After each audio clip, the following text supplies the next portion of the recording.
حسبنا اللہ نعم الوکیل نعم المولا و نعم النصیر بسم اللہ الرحمن الرحیم صلی علی نبی الامی و آلہ و بارک وسلم۔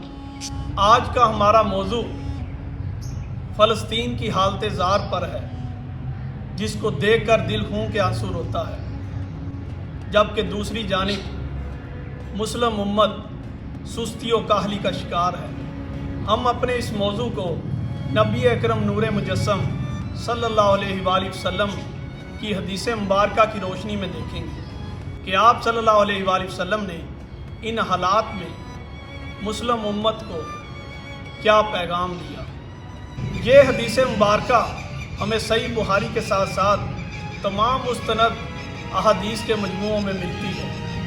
حدیث مبارکہ حضرت نعمان بن بشیر رضی اللہ عنہ سے مروی ہے، جس کا مفہوم کچھ یوں ہے: باہمی محبت اور رحم و شفقت میں مسلمان ایک جسم کی مانند ہیں، لہٰذا جب انسانی جسم میں کسی ایک عضو کو تکلیف پہنچتی ہے تو اس کی وجہ سے تمام کے تمام اعضاء تکلیف میں چلے جاتے ہیں۔ اسی طرح جب ایک مسلمان کو تکلیف پہنچتی ہے تو سارے کے سارے مسلمان اس تکلیف سے اثر انداز ہوتے ہیں، چونکہ تمام مسلمان آپس میں بائی بائی ہیں۔ شیخ سعدی شرازی نبی اکرم نور مجسم صلی اللہ علیہ وآلہ وسلم کی اسی حدیث مبارکہ کو بنیاد بناتے ہوئے کچھ اشعار لکھتے ہیں: بنی آدم ازائے یک دیگرند کہ در آفرینش زی یک جوہرند، چو عضوے بے درد آورد روزگار، دیگر عضو ہارا نہ ماند قرار، تو کز محنت دیگراں بے غمی، نہ شاید کہ نامت نہ ہند آدمی۔ فرماتے ہیں اولاد آدم پیدائشی طور پر ایک ہی اصل سے ہیں اور آپس میں ایسے ہیں کہ جیسے ایک جسم کے بہت سے حصے ہوتے ہیں۔ جب کسی ایک حصے کو دکھ پہنچتا ہے تو سارے کے سارے حصے بے قرار ہو جاتے ہیں۔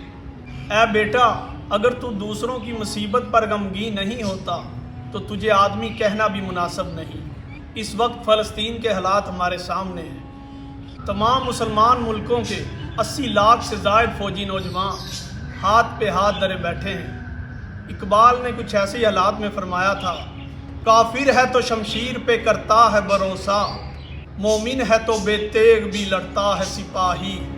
کافر ہے تو ہے تابع تقدیر مسلمان، مومن ہے تو وہ آپ ہے تقدیر الہی۔ اگر ہم تاریخ کے اوراق میں دیکھیں تو کئی ایک محاذ پر یہی مومن بے تیغ بھی لڑے ہیں، اور کئی ایک جنگیں ایسی ہیں جن میں کفار تعداد میں بہت زیادہ تھے، جبکہ مسلمان قلیل ہونے کے باوجود ان پر حاوی آ گئے۔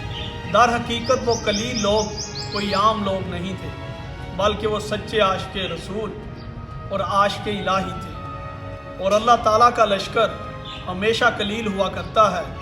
ضرورت صرف اور صرف جذبہ ایمانی اور یقین الہی کی ہے۔ جبکہ اقبال ایک اور جگہ فرماتے ہیں: فضائے بدر پیدا کر فرشتے تیری نصرت کو، اتر سکتے ہیں گردوں سے قطار اندر قطار اب بھی۔